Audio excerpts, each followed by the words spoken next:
Well, just for a short little experiment here, I brought along the Manticore, and I've got a little nugget, about that big, and that little nugget's going to be on this white rock right here. Nothing there right now. Okay, I'm going to set it down right here, and we got this thing set up in prospecting mode and all the stock settings, because I'm not really out here hunting with it today. I'm just kind of putting it out. So anyway, I just wanted to see how it'd handle the ground out here, and it's quite stable. Okay, let's see what our little nugget sounds like, shall we?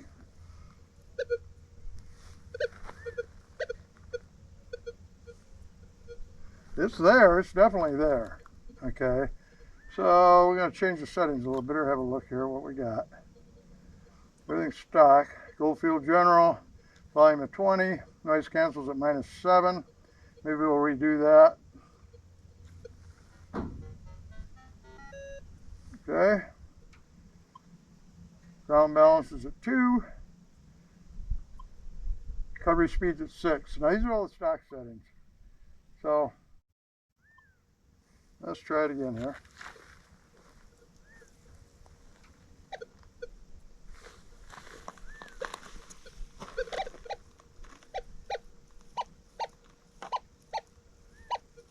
I knocked it off the rock. That's a very clear signal.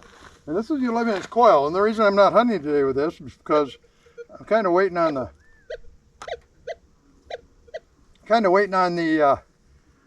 8-inch coil that's coming out for this in July. But it definitely will hear the gold.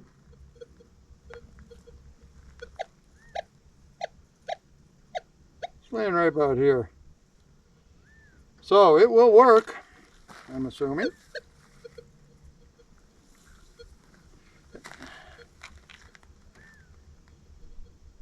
Yes, it will.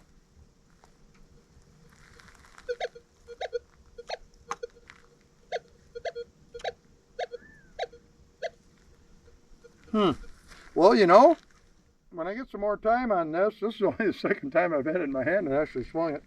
I found, well, third time. Found some coins and other stuff in a tax token already. But the machine's pretty amazing. The custom settings on this, being able to set up custom programs, is going to be really interesting. So anyway, we're going to shut this off. I'm going to let you hear it on the 6000 now, same nugget.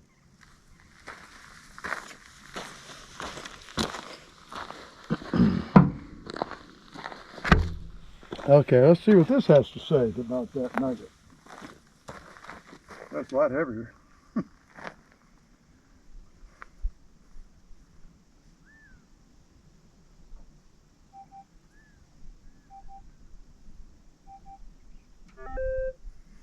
Air tune and initial ground balance.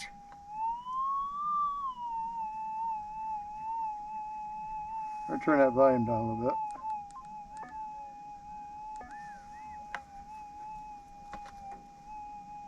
It can take this machine a minute to settle down. And we'll do another quick.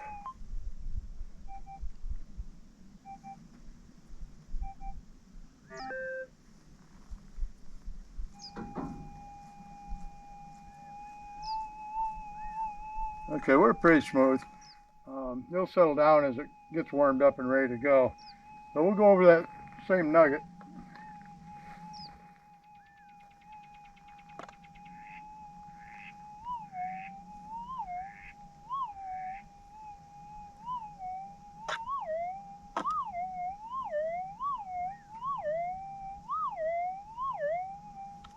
You can see it hits it harder.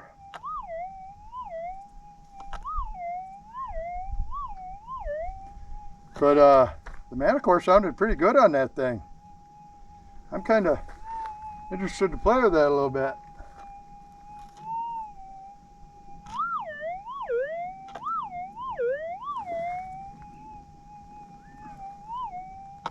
Not a huge difference in the depth, and the Manticore has the 11-inch coil.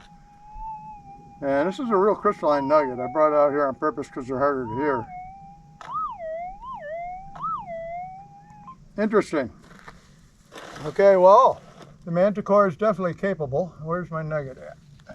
You can see it when I'm standing up, shining at me. Where the heck did it go? And that's the last thing I want to do is lose a nugget. Okay, let's find it again.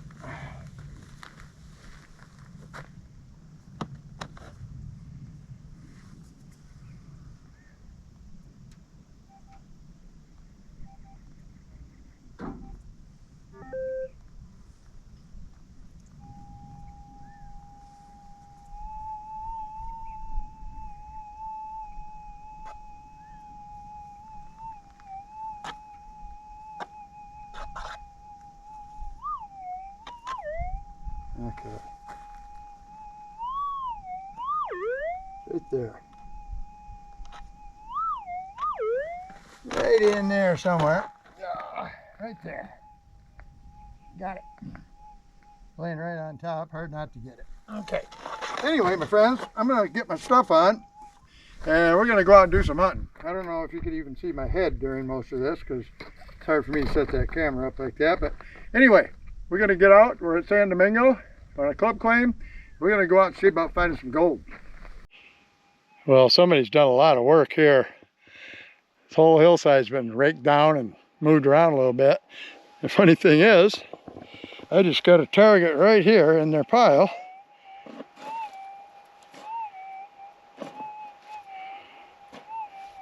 So, maybe they missed a nugget or a piece of trash. What do you think it is? I'm going to turn this thing off and we're going to dig it up. Okay, we got it in the scoop. Something pretty small. It's already in my hand.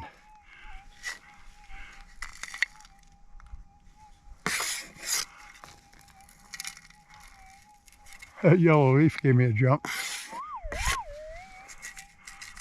Okay.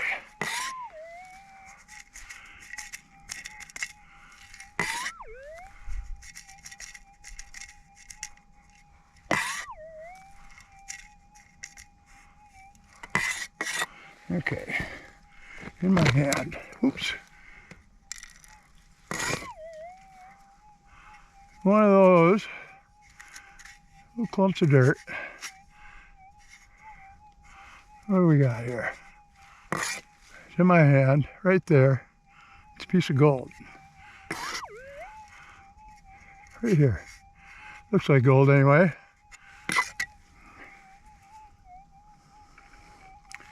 And it is. Look at there, huh? Right in their pile where they've been raking. How about that, huh? Little tiny piece. They weren't going slow enough. I'll take it. Let's get another one. Okay, another target right where they were digging. Right about there. Nice sounding target. Don't know why it didn't get dug. Let me set the camera up. I'll dig this one with you. So, two little bitty pieces out of a hammered area. And sometimes I just like to work these hammered spots just to see if I can still squeak one out. And I squeaked two out of this one. And you know, so what's it take to be a nugget shooter or a nugget hunter?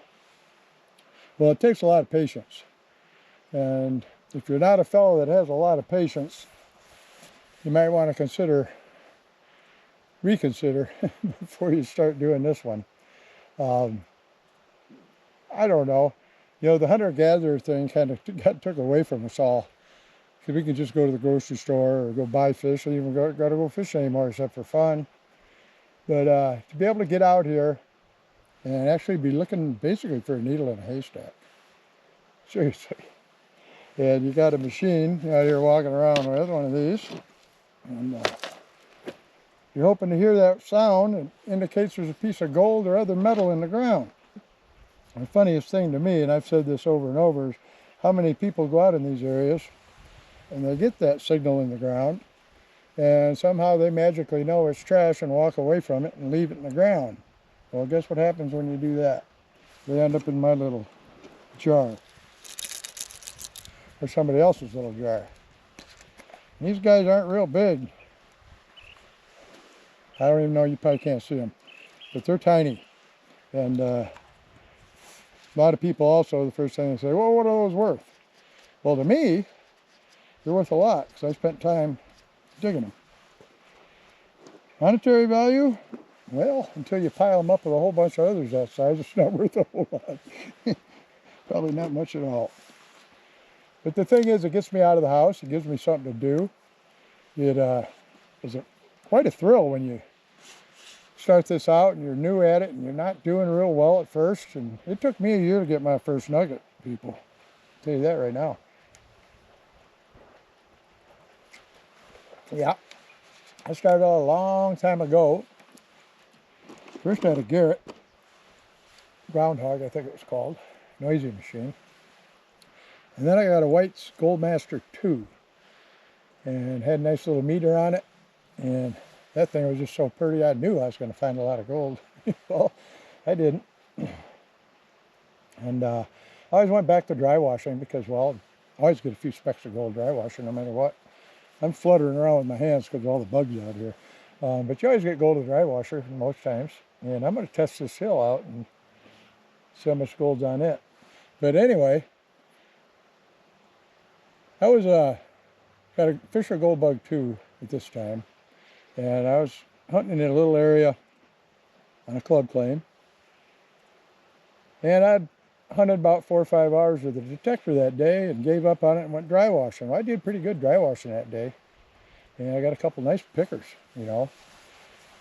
And I loaded up my gear, and I put all my gear in the truck, and I walked past that tailings pile I don't know how many times.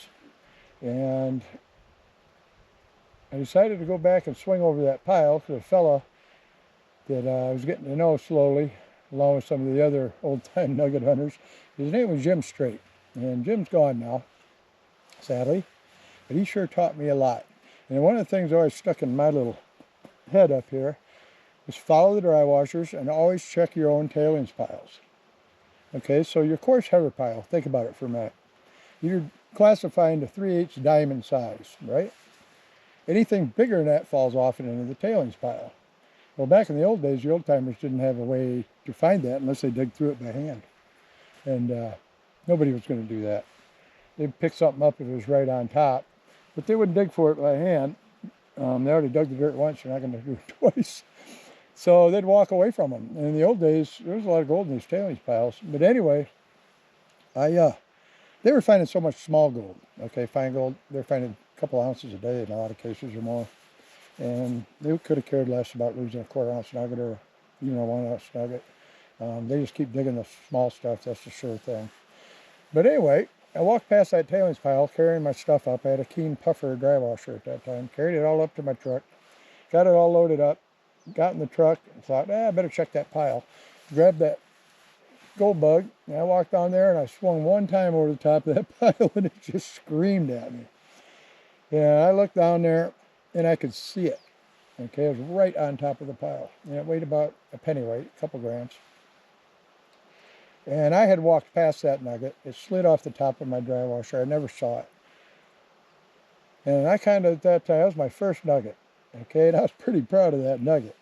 But what it taught me was start hunting those tailings piles. And it started making sense to me that they would have gold in them. And I'll tell you what, out here at San Domingo, we cleaned up in those piles in the old days, back in the late 80s, early 90s mostly. And it was a lot of fun. But today, a lot of these areas have been hammered and hammered and hammered again, but they keep coming out with new technologies. I'll just go back into these old areas and dig the gold we missed in the previous 20, 30 years of detectors. And right now, man, there's some real whippersnappers out there. And this is the king of the heap, in my opinion, the GPX 6000. And yeah, I'm a dealer. I sell these. So if you're interested in one, just get a hold of me. My information's in my description at the bottom, how to get a hold of me. And I do training on all my machines, which I think, don't buy from somebody who's not going to train you unless you're an instant expert. Any little bit of training can really help and open your eyes to some of the small things these machines can do that you just may not be aware of. But anyway, as new machines come out, I go back to a lot of my old areas and I'll try them again. And I almost always score more gold. And as technology gets better, the machines see deeper, or maybe they see not much deeper than they always have, but they're able to see things in that dirt that they couldn't quite see before. And I dig all targets, my friends. I dig every single target I get. If that machine tells me there's a piece of metal or something it thinks is a piece of metal, I dig it up.